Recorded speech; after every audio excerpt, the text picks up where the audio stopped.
ஆயுதழுத்து நீட்சிக்கு உங்கள் அனைவரும் அன்போடு வரவேற்கிற நண்பர்களே. மத்திய அரசு பெட்ரோல் மற்றும் டீசல் போன்ற எரிபொருளுக்கான கலால் வரியை தொடர்ந்து உயர்த்திக் கொண்டிருக்கிறது. கடந்த 2014ஆம் ஆண்டிலிருந்து பெட்ரோலுக்கான விலையை கலால் வரியை மட்டும் கிட்டத்தட்ட 12 ரூபாய் உயர்த்திருக்கிறது. 1 லிட்டர் பெட்ரோலுக்கான கலால் வரி மத்திய அரசால் 12 ரூபாய் இந்த 2014 உயர்த்தப்பட்டிருக்கிறது 1.5 ஆண்டு காலத்தில். அதே போல 1 லிட்டர் பெட்ரோலுக்கான 1 லிட்டர் டீசலுக்கான கலால் வரி கிட்டத்தட்ட 14 ரூபாய் உயர்த்தப்பட்டிருக்கிறது. ஒரு லிட்டர் நீங்கள் பெட்ரோல் வாங்கினால் 12 ரூபாய் நியாயத்தை விட கூடுதலாக கொடுக்கிறீர்கள். 1 லிட்டர் டீசல் வாங்கினால் நியாயத்தை விட, வழக்கத்தை விட, இயல்பை விட 14 ரூபாய் கூடுதல் கொடுக்கிறீர்கள் 1 லிட்டருக்கு. இது கிட்டத்தட்ட 1.5 ஆண்டுகளாக கூடுதலாக ஒவ்வொரு கொஞ்சமா கூடுதல் செய்யப்பட்டு இப்போது இந்த அளவில் நிற்கிறது. இப்படி மத்திய அரசு தொடர்ந்து கலால் வரியை உயர்த்திக் கொண்டிருப்பது மக்கள் விரோத செயல் என்று தமிழக முதலமைச்சர் கடுமையான குற்றச்சாட்டை சுமத்திருக்கிறார். இது ஒரு விவாத பொருளாக மாறி இருக்கிறது. மத்திய அரசு இதற்கான ஒரு 100 நியாயங்களை சொல்லிக் கொண்டிருக்கிறது. இப்படி ஏன் உயர்த்தம் என்று உண்மையிலேயே மக்கள் மீது கவலை கொண்டிருந்தது அதிமுக அரசு என்றால், இந்த ஒவ்வொரு முறை கலால் வரி உள்ளிட்ட ஒட்டுமொத்த பெட்ரோல் டீசலுடைய விலை உயரும் போது தமிழக அரசு இதன் மூலமாக வசூலிக்கக்கூடிய வாட் வரி என்பது குறைத்திருக்கலாமே என்ற கேள்வி வருகிறது. தமிழகம் இந்தியாவிலேயே 2வது அதிகபட்சமாக 27 விழுக்காடு வாட் வரியை இதற்காக வசூலித்துக் கொண்டிருக்கிறது. இந்தியாவிலேயே பஞ்சாபுக்கு அடுத்து அதிகமான வாட் வரி இதுக்கு தான் விதிக்கப்படுகிறது, தமிழகத்தில் தான் விதிக்கப்படுகிறது. இப்படி மத்திய அரசு அக்கறையோடு செயல்படவில்லை என்று குற்றம் சாட்டுகிறது. அது உண்மையா என்று பார்க்க வேண்டும். அதே சமயத்தில் மாநில அரசும் வாட் வரியை அதிகமாக இதற்கான காரணம் இதன் நியாயமான காரணம் இருக்கிறதா என்று பார்க்க வேண்டும். இதை பற்றி தான் இன்றைய ஆய்வில் நீச்சல் விவாதிக்க இருக்கிறோம். தொடரும் கலால் வரி உயர்வு தவறா அல்லது தொலைநோக்கு பார்வையா என்ற தலைப்பில் விவாதிக்க இருக்கிறோம். நிகழ்ச்சி இந்த பகுதியில் நம்முடைய பாஜகவுடைய ஊடக தொடர்பாளர் திரு ராமசுப்ரமணியன், டாக்டர் ராமசுப்ரமணியன் உங்களை நிகழ்ச்சிக்கு வரவேற்கிறேன். அதேபோல அதிமுக தலைமை இயக்கமாகக்கூடிய தமிழ் மாநில முஸ்லீம் கட்சியின் திரு ஷேக் தாவூத் நம்மளோடு தொடர்கிறார். உங்களை நிகழ்ச்சிக்கு வரவேற்கிறேன். நான் திரு ராமசுப்ரமணியன் கேட்கக்கூடிய கேள்வி, எந்த ஒரு சாமானியனுக்கும் பார்த்தா 1 லிட்டர் பெட்ரோலுக்கு 12 ரூபாய் நான் கூடுதலா கொடுக்கணும், 1 லிட்டர் டீசலுக்கு 14 ரூபாய் நான் கூடுதலா கொடுக்கணும், அடிவேறு எரியுமா இல்லையா? அதாவது இதை வேற விதமாக பார்க்கணும். வெறும் ஒரு நாட்டினுடைய பொருளாதாரத்தை வெறும் டீசலையும் பெட்ரோலையும் வைத்து நிர்ணயம் செய்வது என்பது இயலாத காரியம். நான் என்னுடைய வீட்டு பொருளாதாரம் பத்தி பேச, அதான் நானும் சொன்னேன். நாடு இல்லாம வீடும் கிடையாது, வீடு இல்லைன்னா நாடும் கிடையாது. இரண்டாவதாக நீங்க நம்முடைய மாண்புமிகு முதலமைச்சர் கூறியதை பத்தி நீங்க சொன்னீங்க. இதான் 27% வாட் இருக்கின்றது. அது நான் அவர்கிட்ட கேட்டுறேன், அது நீங்க கேளுங்க. ஆனால் உங்களை நம்ம எல்லாரையும் விட ரொம்ப பொருளாதாரம் மிக நன்றாக தெரிந்தவர் நம்முடைய முதலமைச்சர். அவங்களுக்கு நல்லாவே தெரியும். அது ஒரு அரசியல் ரீதியாக அவர்கள் பேசுகின்ற பேச்சை அல்லாத ரியாலிட்டி அவங்களுக்கு நன்றாகவே தெரியும். அதிமுக விமர்சனம், திமுக விமர்சனம், எதிர்கட்சிகள், காங்கிரஸ் உள்ளிட்ட கட்சிகள் விமர்சனம், இதெல்லாம் அரசியல் ரீதியாக இருந்துட்டு நான் ஒரு சாமானியன், எனக்கு அரசியல் கட்சி கிடையாது. எனக்கு 1 லிட்டர் டீசலுக்கு 14 ரூபாய் கூட வாங்குறீங்களா? 1 லிட்டர் பெட்ரோலுக்கு 12 ரூபாய் கூட வாங்குறீங்களா? இலங்கையை விட பாகிஸ்தானோட நான் கூட கொடுக்கணுமா அப்படின்னு சொல்லும் போது, இது நீங்க என்ன பொருளாதாரம் சொல்லுங்க, என்ன காரணம் சொல்லுங்க, நியாயமா இல்லை. It is my pocket money. இல்ல நீங்க கேட்கறது ரொம்ப நியாயமான கேள்விதான். அதாவது பக்கத்தாப்புல பாகிஸ்தான், பங்களாதேஷ் இதனுடைய பொருளாதாரம் எப்படி இருக்கு, இந்தியாவினுடைய பொருளாதாரம் எப்படி இருக்கிறதையும் நாம பார்க்கணும். மட்டும் தான் நான் பாக்குறேன். இல்ல அது அப்படி பார்க்க கூடாது சார். நீங்க என்ன உண்மையோ அதை நாம புரிஞ்சுக்கணும், அதாவது மக்கள் தெரிஞ்சுக்கணும். அதாவது ஏன் அப்படி ஏற்றுகின்றார்கள் அப்படின்னு 2 விதத்துல நீங்க பார்க்கணும். ஒரு விதத்துல நம்ம பிஸ்கல் டெபிசிட் இன்னைக்கு நீங்க நேத்திக்கு ரிசர்வ் பேங்க் கவர்னர் பேசியதை பத்தி நீங்க பார்த்திருப்பீங்கன்னு நினைக்கிறேன். அவர் என்ன சொல்றாரு, நீங்க இந்த ஒட்டுமொத்த பற்றாக்குறை என்பதை கட்டுக்குள் வைத்திருக்கணும், நீங்க 3.9% ஜிடிபியில நீங்க வைத்திருக்க வேண்டும் என்று அவர் குறிப்பிட்டிருக்கின்றார். அது ரொம்ப அவசியமானது. பிகாஸ் அதை நம்ம பண்ணலைன்னா நமக்கு விலைவாசி என்பது கண்ணாபண்ணான்னு ஏறிப்படும். ஏன்னா நீங்க 3.9 இருந்து 4.5% அப்படின்னு ஏதாவது போச்சுன்னா ஒரு செகண்ட் புரிஞ்சுங்க. பெட்ரோல் டீசலுக்கும் விலைவாசிக்கு ஏதாவது தொடர்பு இருக்கா? இல்லவே இல்லையா? இருக்கு, டெஃபினட்டா இருக்கு. அது உங்களுக்கு 60 ரூபாய் 70 ரூபாய் விற்க வேண்டிய இடத்துல 40 ரூபாய் 50 ரூபாய் விற்க வேண்டிய இடத்துல 60 ரூபாய் 70 ரூபாய். அதாவது லாரி டீசல்ல இயங்குது. லாரி தான் எல்லாத்துக்கும். நீ அது ட்ரெயினா இருந்தாலும் சரி தான், இது முழுக்க டீசல் இயங்கக்கூடிய விஷயங்கள் பூராமே இதை நம்பி தான் ஓடிட்டு இருக்கு. அப்ப அதுக்கு உடனடியா அதனுடைய தக்காளி விலையில அது பாதிக்குமே, கத்திரிக்காய் விலையில பாதிக்குமே. இது ஏறினா பாதிக்கும் சார். ஏறவே இல்லையே. அதாவது சென்ட்ரல் எக்ஸைஸ்ங்கிறத மக்கள் தலையை சுமத்திட்டாங்களான்னு தான் கேள்வி கேட்கிறேன். நான் இறங்கி இருக்குன்னு சொல்றேன். மை டியர் ஃப்ரெண்ட், அதாவது சென்ட்ரல் எக்ஸைஸ் டியூட்டி என்பதை அதை சாதாரண மக்கள் தலையில ஏத்தவே இல்லை. நீங்க எனக்கு அதை பத்தி இந்த கேள்வி கேட்டதுக்கு ஒரு எக்ஸலண்ட் எக்ஸாம்பிள் எக்கனாமிக் டைம்ஸ்ல ஒரு 2-3 நாளைக்கு வந்திருக்கு. ரொம்ப எளிமையா புரியும், உங்களுக்கும் புரியும், சாதாரண மக்களுக்கும் புரியும், எனக்கும் என்ன மாதிரி சாதாரண ஆளுக்கும் புரியுற மாதிரி அவங்க எழுதியிருக்காங்க. உங்களுக்கு சம்பளம் வருகின்றது, அந்த சம்பளத்துல வச்சுட்டு அது ரொம்ப கஷ்டப்பட்டு ஒரு வீடை வாங்கிட்டு அதுக்கு இஎம்ஐ மாசம் பணத்தை கொண்டு கட்டிக்கொண்டிருக்கின்றீர்கள். அப்படி கட்டி கொண்டு இருக்கும் பொழுது திடீர்னு உங்களுக்கு ஒரு அந்த இது இஎம்ஐ கட்டுறதுக்கு ரொம்ப சிரமப்படுறீங்க மாசம் மாசம். அதுக்கு அந்த சமயத்துல என்ன நடக்குதுன்னா உங்க கம்பெனில உங்களுக்கு நிறைய சம்பளத்தை அள்ளி கொடுத்துடுறாங்க, இன்கிரிமெண்ட் போட்டு கொடுத்துடுறாங்க. உடனே நீங்க என்ன பண்ண, இஎம்ஐ என்ன கட்ட முடியலையே அப்படின்னு சொல்லிட்டு முதல்ல நான் 2 மாசம் 3 மாசம் என்ன இன்ஸ்டால்மெண்ட் பாக்கி வச்சிருக்கேன்னு அதை நான் கட்டும்பொழுது என்னுடைய பையனோ அல்லது பொண்ணோ சொல்றேன், என்னப்பா அது நீ பணம் உனக்கு நிறைய இன்கிரிமெண்ட் வந்திருக்கு, கார் வாங்கப்படாதா அப்படின்னா, இல்லவா முதல்ல கடனை நான் கொடுக்கணும், அதுதான் எனக்கு முக்கியம் அப்படிங்கிற மாதிரி. இப்ப நமக்கு என்ன செய்திருக்கோம், இந்த நாட்டுக்கு அந்த மாதிரி ஒரு பெரிய பிரச்சனை வந்து கொண்டிருக்கின்றது. ஒட்டுமொத்த பற்றாக்குறையை நீங்க நிறுத்தலைன்னா இது என்ன ஆகும் அப்படின்னா, இது நீங்க எதிர்பார்க்கிற மாதிரி இப்ப நாம ஒண்ணு சென்ட்ரலைசேஷன் தூக்கி பொதுமக்கள் தலையில போடல. It is all absorbed by the oil companies. Chidambaram அவர்கள் வந்து சர்வீஸ் டாக்ஸ் பத்தி சொல்லும் போது இதை வந்து அந்தந்த கம்பெனி தான் கட்டும், அந்தந்த சர்வீஸ் ப்ரொவைடர் தான் கட்டுவாங்கன்னு சொல்லி சொன்னார். எல்லாருமே பில்ல போட்டு ஏன்டா தான் சார் வாங்கினா. Exactly sir. இதுல நீங்க வந்து சொல்றீங்க எக்ஸைஸ் வந்து சாமானிய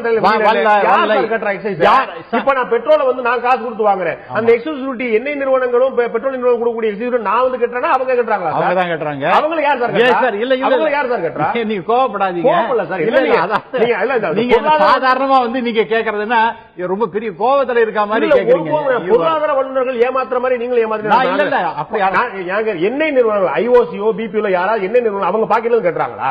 அவங்க தான் கட்டுகின்றார். அவங்களுக்கு யார் தர்றா? அவங்களுடைய ரெவென்யூல இருந்து அந்த பணம். அவங்களுக்கு ரெவென்யூ இருங்க மை டியர், இருங்க சார். அவங்க ரெவென்யூ ஏது? நான் சொல்றத கேளுங்க. அவங்களுடைய டோட்டல் ரெவென்யூங்கிறது என்ன ஏது சார்? ஏதுன்னா நீங்க வந்து என்ன பிரைஸ்க்கு நீ இம்போர்ட் பண்றீங்க, அவங்களுக்கான வருமானம் எது சார்?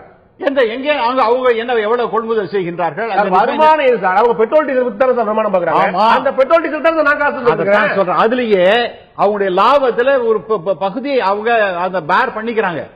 உங்க மேல அதை நம்ம வந்து இப்ப 30 ரூபா 40 ரூபான்னு விலை இன்னைக்கு 59 ரூபா இருக்கின்றது பெட்ரோல்னா, அதை கொண்டு போய் நம்ம 65 ரூபா இது இறங்கும் பொழுது 65 ரூபா ஏத்தால மாறாக கொஞ்சம் கொஞ்சமா குறைத்துதான் கொண்டிருக்காங்க. இந்த 13 மாசத்துல நீங்க 13-14 ரூபாய் வந்து குறைஞ்சிருக்கா இல்லையா? ஆகவே சாதாரண மனிதர்கள் உங்களுக்கு எண்ணெய் நிறுவனங்களுக்கு குறைஞ்சிருக்கு, எனக்கு குறையல, எனக்கு அங்கேயே நிக்குது, எனக்கு நியாயமா குறைஞ்சிருக்கு சார். சர்வதேச வந்து நான் சொல்றேன், நீங்க விலை குறைஞ்சிருக்கு சார். பேரலுக்கு வந்து கிட்டத்தட்ட $26-25 ஓடிட்டு இருக்குது. அப்ப அதனுடைய இன்னைக்கு மறுபடியும் $35. அதனுடைய பலன் வந்து எனக்கு வந்து சேரணும். மாறா எண்ணெய் நிறுவனங்கள்ட்ட நீங்க வந்து ஏறிட்டு இருந்த போது என்ன சார் அந்த அந்த அந்த கம்பெனிகளை நஷ்டம் அடைந்து கொண்டிருக்கின்றார்கள். அப்ப வந்து சப்சிடி கொடுத்தது யாரு? சென்ட்ரல் கவர்மெண்ட் தான் கொடுத்தது. அந்த கம்பெனிகளை இல்லன்னு இழுத்து மூடிருப்பாங்க. ஆகவே இப்ப லாபம் வரும்பொழுது அதனுடைய ஒரு போர்ஷன் எக்ஸைஸ் டியூட்டியை உங்க தலையில கட்டாம, அதாவது விலையை ஏத்தாமல் அப்படியே வைத்துக் கொண்டிருக்கின்றார்களே என்பது நம்ம அப்ரிஷியேட் பண்ணும் ஒரு விஷயம். இரண்டாவதாக நீங்க அடுத்து அவரை கேளுங்க. இரண்டாவதாக இந்த வருஷத்துல நாம 2 முக்கியமான எதிர்பார்ப்புகளை எதிர்பார்த்தோம். ஒன்னு 50,000 கோடி ரூபாய்கள் அந்த பப்ளிக் செக்டார் அண்டர்டேக்கிங் அந்த ஷேர்ஸ் எல்லாம் வித்து நமக்கு வரப்போறது. நம்ம இந்த பிஸ்கல் டெபிசிட் 3.9 ஜிடிபின்னு பார்த்தோம், அது வரல, அது குறைஞ்சிருக்கு. இரண்டாவதாக டைரக்ட் டாக்ஸஸ் எடுத்தீங்கன்னா அதுலயும் கிட்டத்தட்ட ஒரு 40,000 கோடி வருது. அதாவது 1 லட்சம் கோடி ரூபாய்கள் உங்களுடைய ரெவென்யூ அடிபட்டதுன்னா அப்ப நீங்க அடுத்த பட்ஜெட் போடும்போது என்ன ஆகும் யோசிச்சு பாருங்க. ஓவரால விலையேற்றம் ஏறுமா ஏறாது? நாடு கடன் வாங்கி ஆகணும், அதுக்கு வட்டி கட்டி ஆகணும். அப்ப என்ன ஆகும்?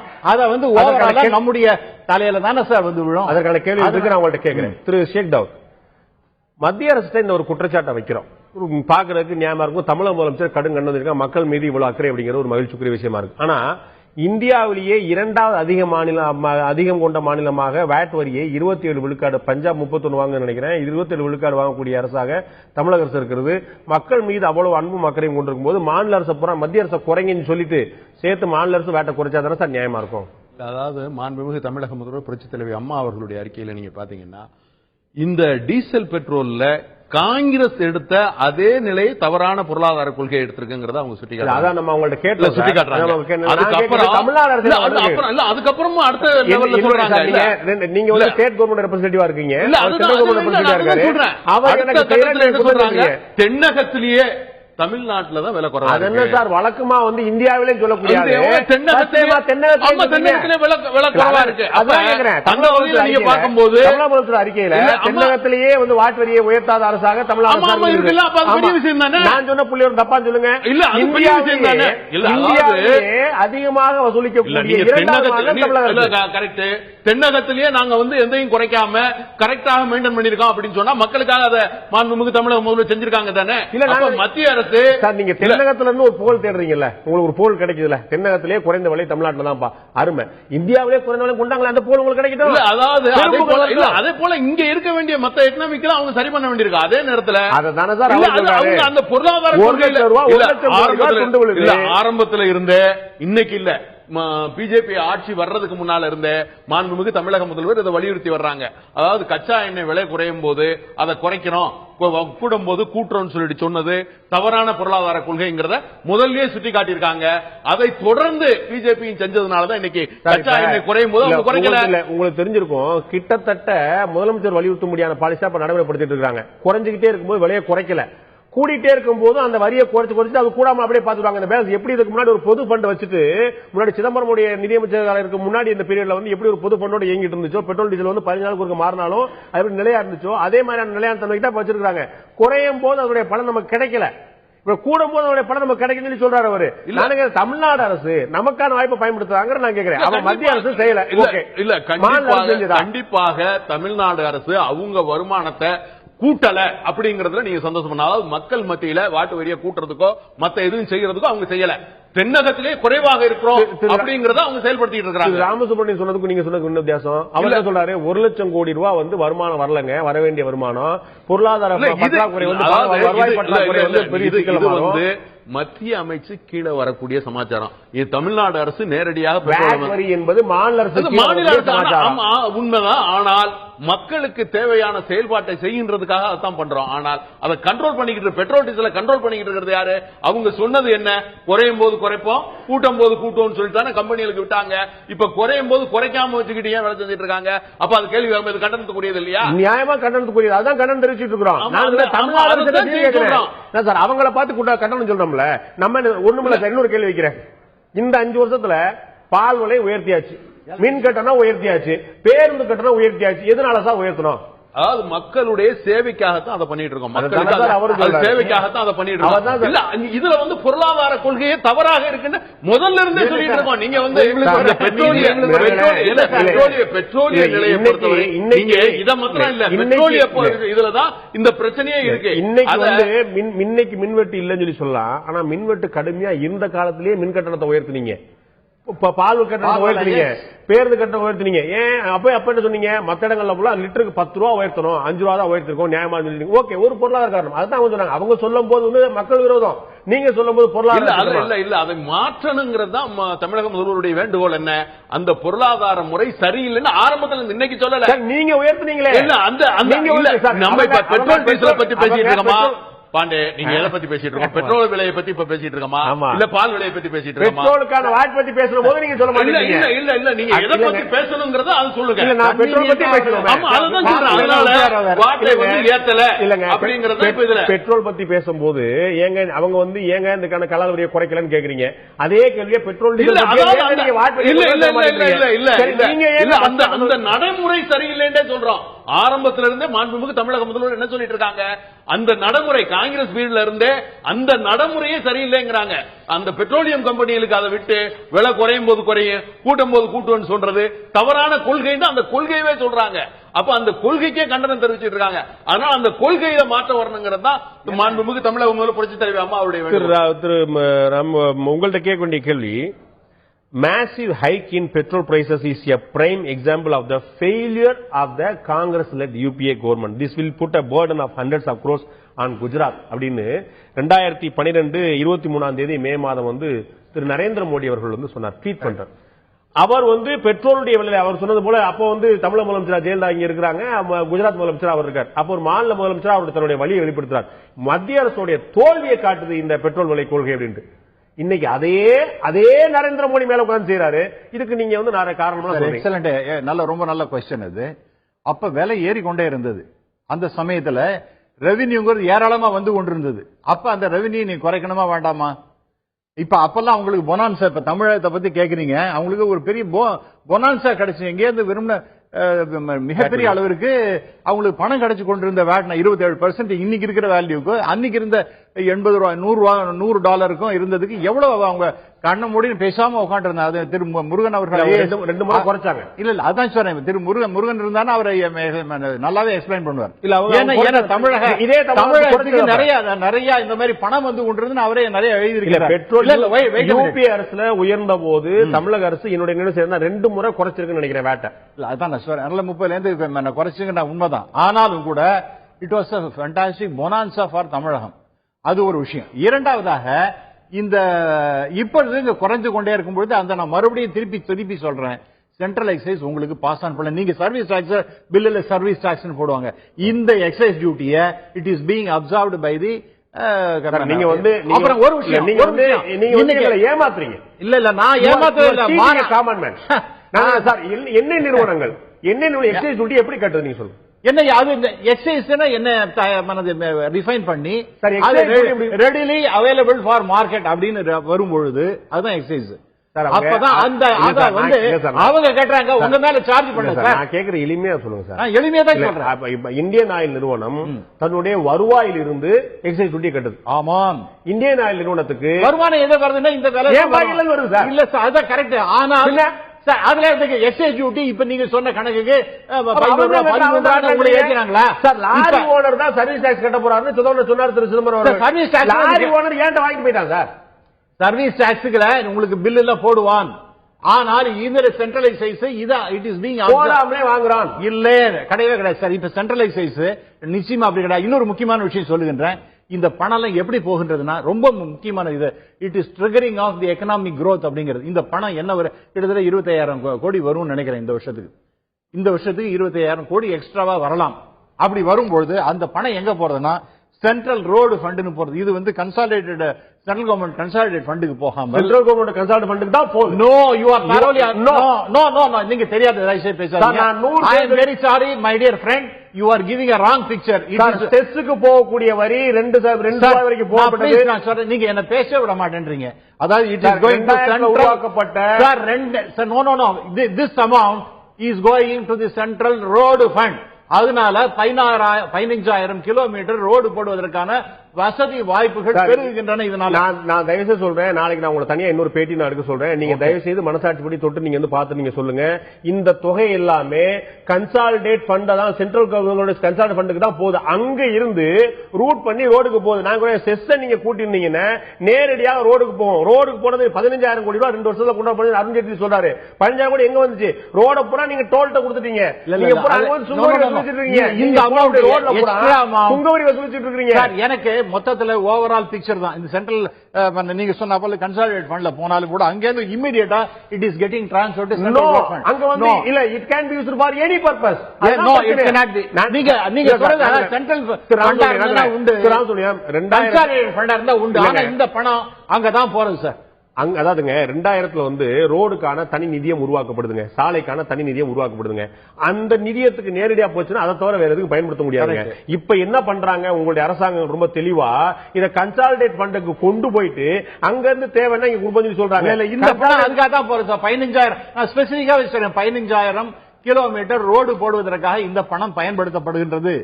அந்த பணம் போலங்கதான் சார் பெரிய துயரம். அதான் சார் பெரும் பிரச்சனை. சார் நீங்க வண்டி வாங்கும் போதே, வண்டி விற்கும் போதே நீங்க வந்து ரோடு வரி ஒரு சாலை வரி தனியா வாங்கிறீங்க, ரோட பூரா தனியாத்து கொடுத்து அங்க சுங்க கட்டணம் தனியா வசூலிச்சிருங்க.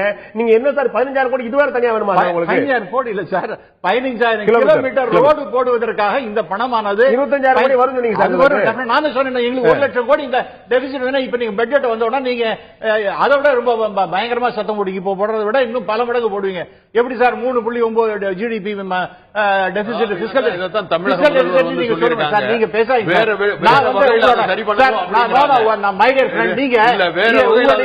உங்களுடைய நிதி நிலைமைகள் 3% மேல தாண்டி போயாச்சு இந்த பிஸ்கல் இருக்கின்றது. சொல்லல சார், எல்லாருமே சொல்லிட்டு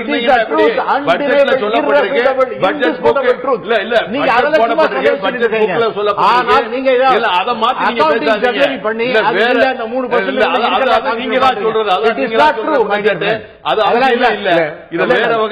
நிகழ்ச்சி முடிக்க நேரம் வந்துருச்சு. நீங்க வந்து எனக்கு தயவு செய்து நான் உங்கள்ட்ட பாக்கிக்கிறேன், நானும் தவறு அந்த மாத்திக்கிறேன். அடுத்த சந்தர்ப்பத்தில் நீங்க கிடைக்கும் போது பார்த்து நீங்க சொல்லுங்க. இப்ப உருவாக்கப்படக்கூடிய கூடுதலான நிதி என்பது நேரடியாக சாலையுடைய நிதியத்துக்கு செல்கிறதா அல்லது சென்ட்ரல் கன்சாலிடேட் ஃபண்ட்ல இருந்து it is being transferred to central road fund. Now you are changing it. இல்ல sir, now you are changing it. நீங்க சொன்னீங்க, நான் முன்னாடி சொன்னதை நீங்க அத ரெக்கார்ட் பண்ணி பாருங்க. நீங்க ரீவைண்ட் பண்ணி பாருங்க. நான் சொன்னது அப்படிதான் சொல்லிட்டு இருக்கேன். சாலை நிதியத்துக்கு போறீங்க. ஆமா சார், கொஞ்ச நேரத்துக்கு முன்னாடி நான் சொன்னேன். It is not going to the consolidate fund நீங்க சொன்னீங்க. இல்ல sir, it is not remaining there. It is remaining there. It is being transferred to central road fund my dear friend. Sir, consolidate fund of இந்தியாவுக்கு போச்சுன்னா அவர்கள் அதை எந்த purpose அது பண்ணலாம். பட் இந்த amount it is going only for central road fund sir. என்னங்க? ஆமாங்க, இட் இஸ் பீயிங் ட்ரான்ஸ்ஃபர்ட் வர வேண்டிய தொகையை ஏன்ட்ட வந்துட்டா நான் மிச்சம் வச்சு தானே உங்களுக்கு கொடுப்பேன். இல்ல சார், இல்ல திருப்பி ராமச்சந்திரன் கொடுத்துறாருன்னா பாண்டே ஒழுக்கமா இருக்கணும்ல. இல்ல அதாவது இந்த மாதிரி தான் ட்ரான்ஸ்ஃபர் ஆகும் சார். ஏன்னா சார் எனக்கு தனி அக்கவுண்ட் இருக்கும்போது சார் உங்க அக்கவுண்ட்ல இல்ல அதான் இங்க நாங்க ட்ரான்ஸ்ஃபர் பண்ணுவோம். why you are doing it comes to the central. இல்ல சார், ஏன்னா கன்சாலிடேட்டட் ஃபண்ட்ல வந்துட்டு ஏன்னா உங்களுக்கு இந்த பிஸ்கல் டெபிசிட் அதெல்லாம் பார்க்கும் போது வேற பர்பஸ்க்கு போகுது. இல்ல அதெல்லாம் ஒரு பர்பஸ் போல it is going only for road. Thiru Ramasubramaniam sir, infrastructure development sir. let us be very honest. நான் ஆனஸ்டா தான் பேசுறேன். நீங்க சொல்றீங்க 15000 கிலோமீட்டர் ரோடு போடணும், அதுக்கு போதுங்க. நீங்க தான் சொல்றீங்க கன்சாலிடேட் ஃபண்டுக்கு போச்சுன்னா பிசிக்கல் டெபிசிட் எல்லாம் சரி பண்ணணும். ரோடு போட்டா பிசிக்கல் டெபிசிட் சரியாகுமா? எஸ் சார், இன்னும் இன்ஃப்ரா கடனை குறைச்சாதான் சார். உங்களுக்கு இன்ஃப்ராவும் நம்ம இதுல போட்டிருக்கோமா இல்லையா? நம்ம போன பட்ஜெட்ல எங்கேயாவது நாங்க எங்கேயாவது ஜாப் பண்ணுவோமா இல்ல வேற எங்கேயாவது பணத்தை நாங்க அடிச்சு கொடுக்கணும்னு நினைக்கிறீங்களா? எனக்கு புரியல. எல்லாம் இதுல இந்த கிட்டி 17.7 லட்சம் கோடி ரூபாய்கள் பட்ஜெட் போட்டதுல 16 லட்சம் கோடி ரூபாய் ரெவென்யூ போட்டதுல இப்ப இந்த பணம் ஒன்லி ஃபார் தட் பர்பஸ். எங்களுக்கு இன்ஃப்ராக்கு நீங்க இந்த தடவை போட்டாகணும். இதை நான் செலவு பண்ணலன்னா டெஃபினட்டா டெவலப்மெண்ட் என்பது இருக்காது. இதெல்லாம் ரொம்ப அப்சல்யூட்லி வெரி கிளியர். அப்புறம் நீங்க வந்து எப்ப பார்த்தாலும் உடனே பாகிஸ்தானை பாருங்க. பாகிஸ்தானுடைய எக்கானமி இந்தியாவுடைய எக்கானமி உலகத்திலே நம்பர் 1 எக்கானமி நாம் பெருமைப்பட்டு இருக்கோம். அந்த பெருமைக்கு நம்ம இல்லன்னு குந்த வர மாதிரி பேசுறோம். நியாயமா சார்? நம்முடைய பொருளாதார ஆலோசகரும் ரிசர்வ் பேங்குடைய கவர்னரும் உங்களுடைய கருத்து உடன்படுறாருன்னு பாத்துங்க. என்னைய கேட்காதீங்க, பாண்டே மாதிரி பொருளாதாரமே தெரியாத கேட்காதீங்க. உங்களுக்கு சற்றும் சளைக்காத திரு ரவி சுப்ரமணியன் நினைக்கிறேன், அவரும் திரு இவர்டையும் பாருங்க. என்ன சொன்னாங்க? நீங்க சொல்ற கணக்கே வந்து பூதாகரப்படுத்தப்பட்டது உண்மை கிடையாதுன்றாங்க. நான் சொல்றது அவங்க சொல்றாங்க சார். ஒரு 3 ஒரு பழமொழி சொல்லாங்க, 2 எக்கானமிஸ்ட் சேர்ந்தாங்கன்னா 4 ஐடியா வரும்னு. அதனால அப்படிதான் பேசுறீங்க. தனியாருக்கு ஐடியா நிகழ்ச்சியை முடிக்க வேண்டிய நேரம் வந்துருச்சு. நிச்சயமாக இந்த பெட்ரோல் டீசல் கலால் வரி உயர்வுல வந்து இது தொடர்ந்து மத்திய அரசு உயர்த்தி கொண்டே இருக்கிறது. மக்களுடைய சாமானிய மக்களுடைய பாக்கெட்ல இருந்து ஒவ்வொரு லிட்டருக்கும் 14 ரூபாய் 12 ரூபாய் எடுக்கப்படுகிறது. இது வந்து எந்த நிச்சயமா அரசு வந்து ஊழல் பண்றதா நம்ம சொல்லிட முடியாது, கொள்ளையடிக்கிறா சொல்ல முடியாது. இது வந்து அரசுக்கு தான் போகிறது, மாற்று கருத்து இல்ல, நேரடியாக மறைமுகம். ஆனால் எந்த பர்பஸுக்காக எடுக்கப்படுகிறது? கிட்டத்தட்ட 15000 கிலோமீட்டர் சாலை போடுவதற்கா என்று அருண்ஜேட்லி அவர்கள் நிதியமைச்சர் சொல்கிறார். ஆனால் இது வேறொரு ரூட் வழியாக சென்று வரும்போது இது உண்மையிலேயே அந்த சாலையோட நோக்கத்துக்காக செயல்பட என்ற கேள்வி வருகிறது. மாநில அரசு தொடர்ந்து இது போன்ற குற்றச்சாட்டை வைக்கிறது. ஏற்கனவே கடந்த ஆட்சி காலத்தில் ஐக்கிய முற்போக்கு கூட்டணி ஆட்சி காலத்தில் இது போன்ற விலை உயர்த்தப்பட்ட போது வேட் வரியை தமிழக அரசு ஒரு முறைக்கு 2 முறை குறைத்தது. அதுபோன்ற தற்போதைய செய்வதை இந்தியாவில் 2வது அதிகமான மாநிலமாக 27 விழுக்காடு ஏன் வசூலித்துக் கொண்டிருக்கிறது? பொதுமக்களுக்கு இதன் மூலமாக என்ன மாதிரி லாபம் கிடைக்கப் போகிறது? மத்திய மாநில அரசு என்ன செய்யப்படுகின்றன பொறுத்து வந்து பார்க்க வேண்டிய விஷயம். இந்த நிகழ்ச்சியில் கலந்து கொண்டு கருத்து விருந்தினர்கள் 2 பேருக்கும் நன்றி. பார்த்த உங்களுக்கும் நன்றி. மீண்டும் இன்னொரு நிகழ்ச்சி சந்திப்போம். நன்றி, வணக்கம்.